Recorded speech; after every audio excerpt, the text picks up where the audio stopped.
Western movies might be Hollywood's toughest gig, literally. Behind those dusty gunfights and sweeping landscapes lies a brutal truth. Some of these films didn't just make stars, they broke them. Careers crashed, bodies gave out, and lives fell apart, all thanks to the wild, unforgiving world of the Western set. So, what happened when the Old West got a little too real for the actors? Buckle up, because these stories are darker than a desert night. The Alamo, 1960. The Alamo was supposed to be John Wayne's crowning glory, his personal passion project, a film he poured money, sweat, and sheer stubbornness into. But what happened behind the scenes wasn't a tale of glory. The production ballooned out of control, with spiraling budgets, endless delays, and tensions so thick you could cut them with a knife. Wayne's relentless drive to make the film his masterpiece came at a heavy price. Not only did the movie flop at the box office, but it nearly bankrupted the star himself. The financial pressure forced Wayne to scramble for acting gigs just to stay afloat. But the real casualties were the actors caught in the crossfire, especially Richard Widmark. Widmark, once a rising star with a promising career, clashed openly with Wayne on set. He hated Wayne's directing style and the movie's overall tone. That feud wasn't just personal drama. It carried over after filming ended. Hollywood quickly cooled on Widmark, and his roles shrank from lead parts to smaller, forgettable gigs. The Alamo's failure marked a sharp turning point. Widmark never regained the momentum he had before the film, and the industry slowly but surely moved on without him. It's a harsh reminder that in Hollywood, a bad movie can mean a dead career, especially when it's backed by a legend who's not afraid to hold a grudge. So yeah, The Alamo wasn't just a costly production. It was a career crusher for some of those involved. Wayne might have survived the fallout, but for others, the dust never settled. The Legend of the Lone Ranger, 1981. Imagine landing the role of a lifetime, the Lone Ranger, an American icon, only to have your own voice stripped away from the film. That's exactly what happened to Clinton Spilsbury, a relatively unknown actor who was cast to be Hollywood's next big thing. The producers hoped Spilsbury would be the Christopher Reeve of westerns, fresh, charismatic, and ready to become a star. But things quickly spiraled out of control. Spilsbury's behavior was a nightmare. He clashed with the crew, got into bar fights, and struggled mightily with delivering his lines. The problem wasn't just attitude. His acting was flat, and he couldn't carry the dialogue the way the filmmakers needed. So bad was the situation that the producers took the rare step of hiring James Keach to dub over almost every single one of Spilsbury's lines after filming wrapped. Imagine starring in a film where your face is on screen, but your own voice doesn't make the cut. When The Legend of the Lone Ranger finally hit theaters, critics tore it apart. Audiences ignored it. And poor Spilsbury, he was branded a failure before he'd even started. The industry shut its doors, and he never appeared in another film again. His one shot at stardom was snatched away, leaving behind nothing but a cautionary tale about how unforgiving Hollywood can be. The lesson here? Sometimes it's not just about talent. It's about timing, temperament, and the pressure cooker of a high-profile production. And when you mess up in a big way, even an iconic role can become the end of your career. How the West Was Won, 1962. How the West Was Won was Hollywood's grand Western epic, sprawling, star-studded, and packed with breathtaking action. But behind the sweeping landscapes and exciting train robberies lurked a real-life nightmare that changed everything for stuntman Bob Morgan. During one of the film's most dangerous sequences, Morgan, doubling for George Peppard, had to perform a stunt hanging between two moving railcars loaded with heavy logs. It was risky, but that was part of the job. The chain holding the logs suddenly snapped, and tons of timber came crashing down on him. The accident was brutal. Morgan barely survived, but lost one of his legs, ending not only his career, but drastically altering his life forever. The physical trauma was only part of the story. The emotional and financial toll hit hard too. His wife, actress Yvonne Di Carlo, suddenly had to shoulder the family's burden. With mounting medical bills and the cost of long-term care, Carlo took whatever work she could find, including roles she admitted were just for the paycheck, like parts in monster movies. The strain was enormous, and the stress from the accident contributed heavily to the breakdown of their marriage. Morgan's story shines a harsh light on the dangerous world of stunt work, especially in westerns where high-speed chases and deadly falls were routine. While the stars got the glory, stunt performers risked their bodies daily, sometimes paying with their health or worse. How the West Was Won went on to become a classic, but for Morgan and his family, the legacy was one of pain and loss. It's a stark reminder that the thrilling scenes on screen often came at a devastating cost behind the camera. Alias Smith and Jones. Early 1970s. Alias Smith and Jones was supposed to be light-hearted fun, a buddy western with plenty of charm and chemistry between its leads. Pete Duell, who played Hannibal Hayes, was the heart of the show, effortlessly bringing wit and warmth to the screen. But behind the camera, Duell was struggling deeply. Alcoholism and depression were quietly eating away at him, and the pressures of fame and production took a heavy toll. The bright, easygoing exterior hid a man battling serious demons. On December 31st, 1971, after spending the evening watching reruns of his own show, Duell retreated to his bedroom and took his own life at just 31 years old. The news shocked everyone and sent ripples through the production. The studio tried to keep the show afloat by recasting Duell's role with Roger Davis, but the spark was gone. Ratings dropped, and the series limped on for just over a year before being canceled in 1973. Duell's tragic death highlights the hidden cost of Hollywood's gloss, how even the most likable stars can be suffering in silence. The pressure cooker of filming, public expectation, and personal battles sometimes prove too much, turning a promising career into a heartbreaking end. In the world of westerns, where toughness and grit are celebrated on screen, the fragility behind the scenes is often overlooked, and Pete Duell's story is a painful example. Little House on the Prairie, 1974 to 1983. At first glance, Little House on the Prairie seems like the wholesome, cozy TV western everyone remembers. Family values, rolling fields, and gentle tales of pioneer life. But decades after the cameras stopped rolling, a darker pattern emerged among the cast that's hard to ignore. Several of the main actors died shockingly young, most from aggressive cancers in their 50s. Michael Landon, who played the beloved Charles Ingalls, passed away from pancreatic cancer at just 54. Victor French, known as Mr. Edwards, and Merlin Olsen, who portrayed Jonathan Garvey, both died of cancer in their 50s as well. What's behind this grim coincidence? Investigations and fan research pointed toward a chilling possibility. The filming took place near the site of the 1959 Santa Susana nuclear reactor meltdown in California. One of the worst nuclear accidents in U.S. history, it left the surrounding area contaminated for years. The cast and crew spent years working outdoors on a ranch just 15 miles from that disaster zone, unknowingly exposing themselves to radiation. While no official proof exists linking the cancer cases directly to the site, the pattern is eerie enough to raise serious questions. Landon's cancer was examined in documentaries suggesting the radiation exposure might have played a role. When you see so many actors from one show cut down by similar illnesses, the idea of a poison set isn't far-fetched. It's a reminder that sometimes the danger in westerns isn't from gunfights or falls. It's hidden in the very ground beneath the actors' feet. The prairie might have looked peaceful, but the legacy it left behind was anything but. The Horse Soldiers, 1959.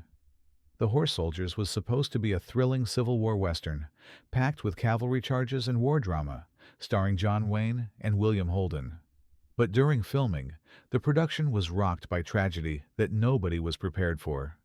Stuntman Fred Kennedy was performing a dangerous horse stunt, a high-speed gallop during a cavalry charge. Timing was everything, but something went wrong. Kennedy hit the ground wrong, broke his neck, and died instantly.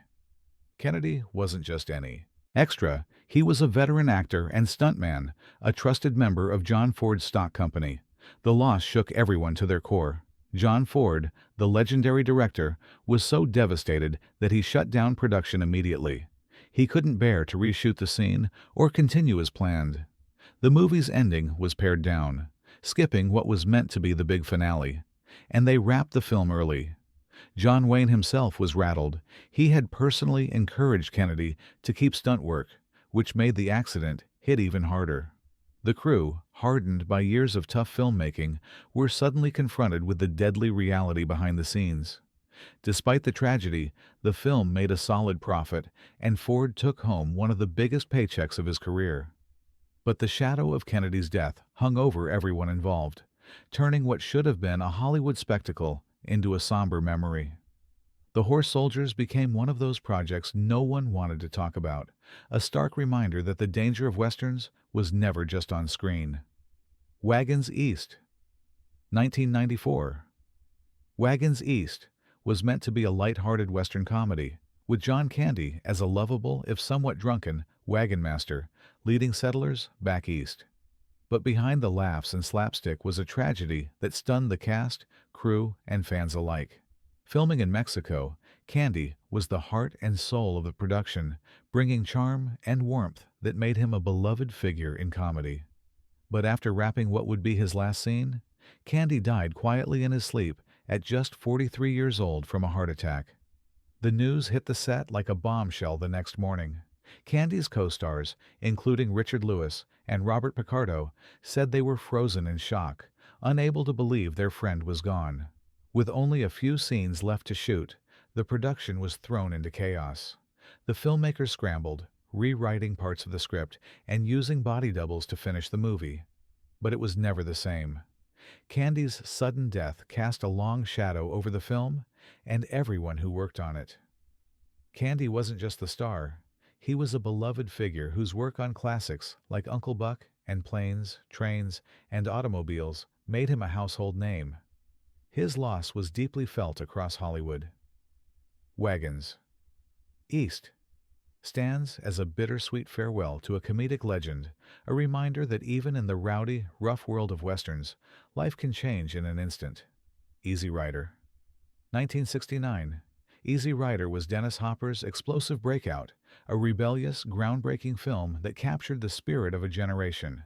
With this success, Hopper was handed the keys to the kingdom, total freedom, and a blank check to create whatever he wanted next. But what followed wasn't a triumphant follow-up. It was a disaster that nearly destroyed him.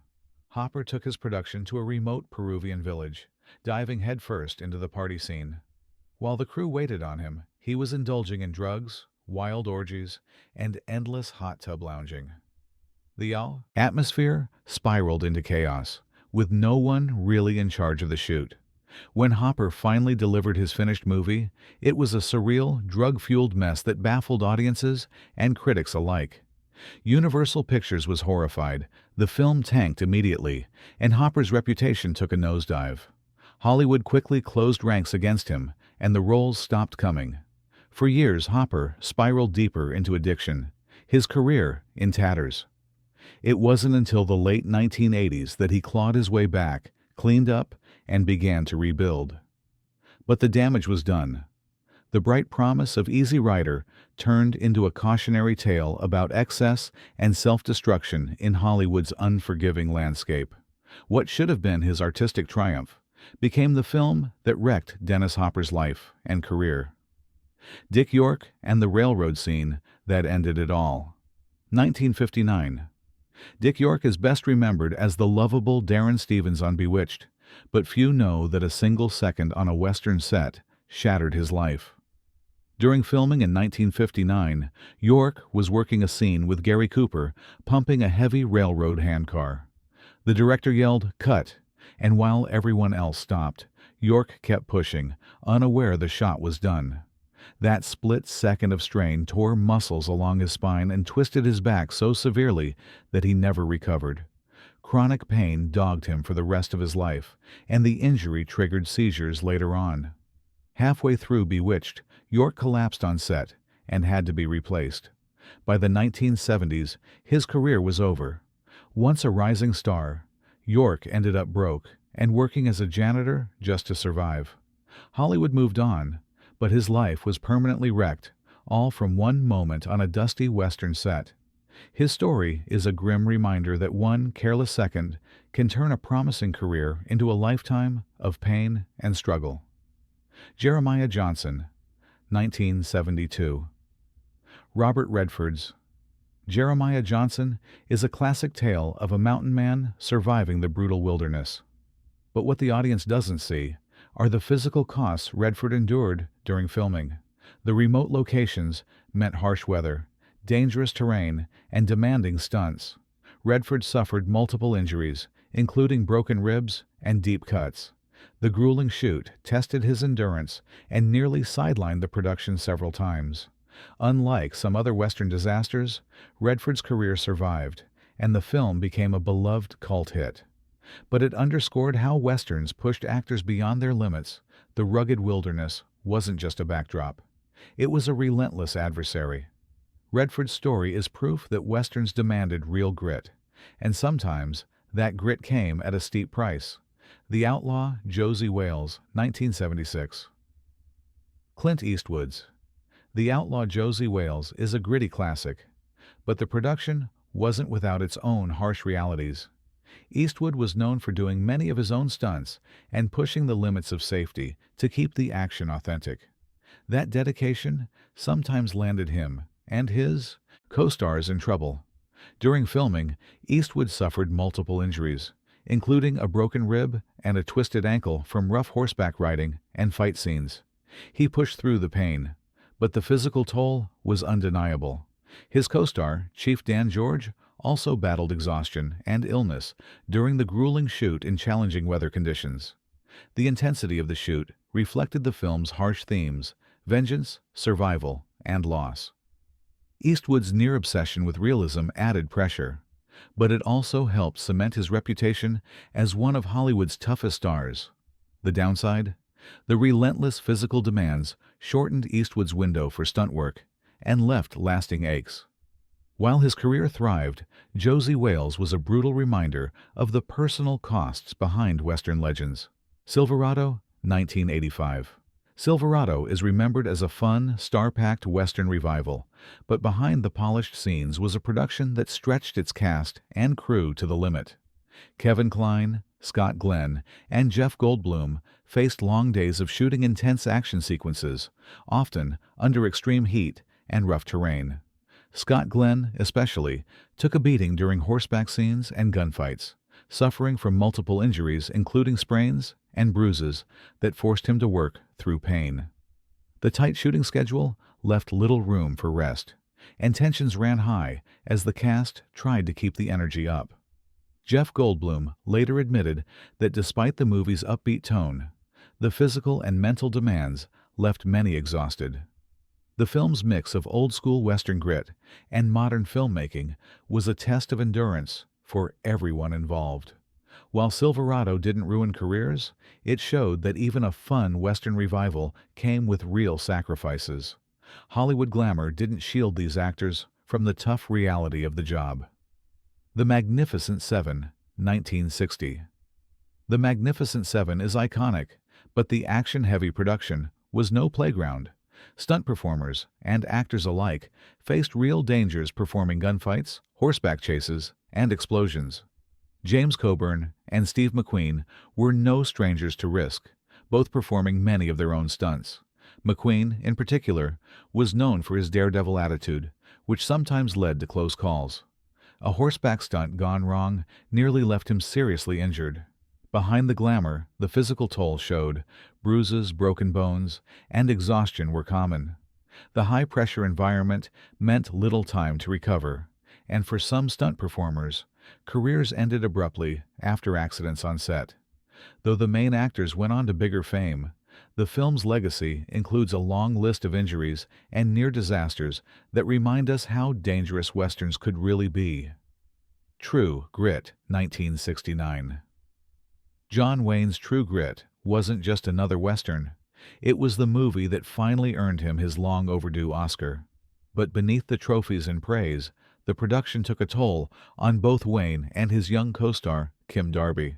Wayne was in his early 60s, and the physical demands of the role wore heavily on him. Despite his rugged on-screen persona, Wayne struggled with arthritis and injuries from decades of stunt work, making some scenes particularly painful. He pushed through, refusing to let age or discomfort slow him down. Kim Darby, playing the feisty Maddie Ross, faced intense pressure as a young actress carrying much of the film's emotional weight. The harsh filming conditions, freezing weather and long outdoor shoots added to the stress, and Darby later admitted the experience was exhausting. While True Grit revived Wayne's career, the physical and emotional demands left marks that few saw. It's a reminder that even legends pay a price behind the scenes, and the rugged toughness we see on screen often hides real pain. The Searchers, 1956. The Searchers is a landmark Western, but filming wasn't without its dangers. John Wayne's demanding character and intense action scenes put strain on the cast and crew, especially the stuntmen who risked life and limb. Wayne himself faced injuries during shooting, including a serious hand injury that almost stopped production. More notably, several stunt performers were hurt in horse falls and fight scenes, a reminder that the physical risks in westerns were very real. Director John Ford's harsh style pushed the cast hard, and the grueling schedule led to exhaustion. Behind the beautiful Utah landscapes were countless hours of dangerous work. While The Searchers remains a classic, it carries a dark shadow, the cost paid by those who brought the story to life, often at great personal risk. Stagecoach, 1939. Stagecoach launched John Wayne into superstardom, but the filming was tougher than you might think. Early in production, Wayne suffered a serious fall off his horse, injuring his leg and causing lasting pain. The demanding shooting schedule pushed him to work through the injury, but the discomfort lingered for years. The physical toll was a constant companion even as Wayne's star rose. For many of the cast and crew, the fast-paced rough-and-tumble shoot was exhausting and risky. Stunt performers faced dangerous horse falls and fight scenes, often with minimal safety measures. Stagecoach gave Hollywood one of its biggest legends, but behind the scenes, it was a grueling battlefield that left scars, both seen and unseen. The Big Country, 1958. The Big Country dazzled audiences with its sweeping vistas and tense storylines, but the production was anything but smooth. Actors like Gregory Peck and Charlton Heston faced long, exhausting days on set, battling extreme heat, rough terrain, and demanding action scenes that tested their limits. Peck, especially, struggled with the physical challenges of horseback riding and shooting in unforgiving landscapes. Scenes that looked effortless on screen were actually brutal workouts, pushing the cast beyond comfort. More tragic were the injuries suffered by stuntmen, who faced dangerous horse falls and gunfight sequences without the modern safety gear actors enjoy today. The toll was physical and mental, as grueling schedules left little room for recovery. Though the film is remembered as a classic, behind the scenes, it was a harsh environment where even stars like Peck had to tough it out. A reminder that westerns weren't just about heroism on screen, but endurance off it. Blazing Saddles, 1974. Mel Brooks' Blazing Saddles is legendary for its irreverent humor and sharp satire. But even in comedy westerns, the demands on actors and crew could be brutal. Shooting slapstick chase scenes, pratfalls, and gunfight parodies required precise timing and physical comedy, often leading to injuries. Cleveland Little and Gene Wilder both suffered bumps and bruises during intense scenes that involved horses, stunts, and fast-paced action. The filming schedule was tight, and the cast had to keep energy high, despite the physical strain. Behind the laughs, there was sweat, pain, and exhaustion. While Blazing Saddles gave its stars massive recognition, it also proved that no Western, even a comedy, was a walk in the park. The physical risks and relentless pace could wear down even the toughest performers. Rio Bravo, 1959. Rio Bravo is one of John Wayne's most beloved westerns, but the production was no cakewalk. Wayne, already a seasoned actor with decades of experience, faced the usual physical strains: long days, horseback riding, and fight scenes. What made Rio Bravo especially tough was the pressure to live up to the high standards set by director Howard Hawks. The shoot was intense, with Hawks demanding multiple takes and perfect performances. This meant Wayne and co-stars, like Dean Martin and Ricky Nelson, endured exhaustion from repeated takes under harsh conditions. Wayne's toughness kept the production moving, but it took a toll on his health. The relentless pace and physical challenges of westerns like Rio Bravo were a reminder that even legends paid dearly to bring their characters to life. True Grit 2010. The 2010 remake of True Grit brought a fresh take on the classic western, with Jeff Bridges stepping into John Wayne's boots and newcomer Haley Steinfeld stealing the spotlight as Mattie Ross. But for Steinfeld, filming wasn't all sweet victory. It was a crash course in the grueling demands of a western set. At just 13 years old, Steinfeld had to perform intense horseback scenes, shoot in freezing temperatures, and hold her own against Hollywood veterans. Long hours on rough terrain tested her stamina and resolve far beyond what most young actors face. Despite the tough conditions, Steinfeld's performance won praise and launched her career. Still, she later admitted the shoot was physically exhausting and emotionally taxing, proving that even with youthful energy, westerns demand a gritty resilience. Her experience is a modern reminder that behind the rugged adventure and period charm, western films are serious work zones, especially for those new to the industry. Open Range, 2003. Open Range aimed to capture the true grit of the Old West, and director Kevin Costner wasn't afraid to push his cast to their limits. Filming in remote locations, the actors faced bone-chilling cold, biting wind, and physically demanding scenes that tested endurance. Costner himself performed many of his own stunts, suffering bruises and muscle strains along the way. Co-star Robert Duvall faced similar hardships, battling the elements while delivering powerful performances. The shoot was so tough that several cast members fell ill, and one stuntman suffered a broken collarbone during a particularly risky horse stunt. The crew worked long hours with little downtime, making it clear that authenticity came at a real cost. Open Range wasn't just a movie. It was a brutal test of stamina, a true embodiment of the harshness the Western genre is built on. Tombstone, 1993. Tombstone is famous for its thrilling gunfights and sharp dialogue, but filming wasn't all glamour. Val Kilmer's intense portrayal of Doc Holliday came with physical and emotional challenges. Kilmer, committed to authenticity, performed many fight scenes himself, which led to bruises and injuries. The long, hot days on set, combined with the emotional weight of the story, drained the cast. Producer and director Walter Hill demanded a high level of intensity and realism, pushing actors hard to capture the violent tension of the Old West. The pressure cooker atmosphere led to exhaustion, and some cast members struggled to keep up with the pace. Though Tombstone launched Kilmer into superstardom, the physical and mental demands of the shoot were a clear reminder that westerns, with all their excitement, were tough jobs behind the scenes. The Quick and the Dead, 1995. The Quick and the Dead aimed to revitalize the Western genre with Sharon Stone as a fierce gunslinger. But Stone's experience was anything but glamorous. Filming intense gunfights and horseback scenes demanded physical stamina, and Stone endured falls, bruises, and near misses. The fast-paced shoot left her exhausted, often working through injuries.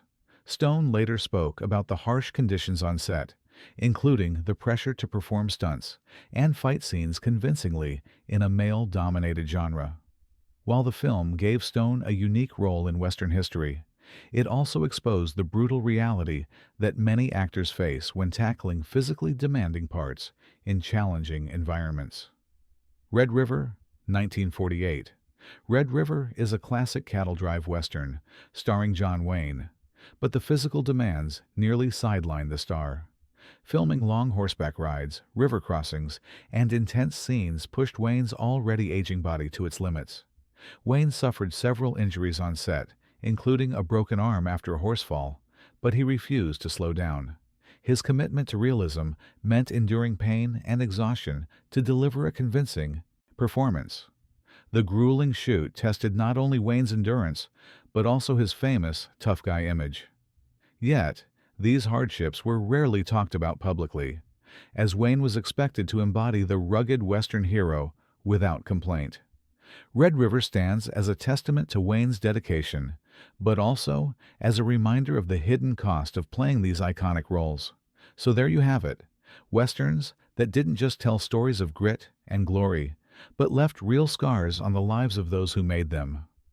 Next time you watch a dusty showdown, remember, behind the scenes, the Old West was often a brutal, unforgiving place.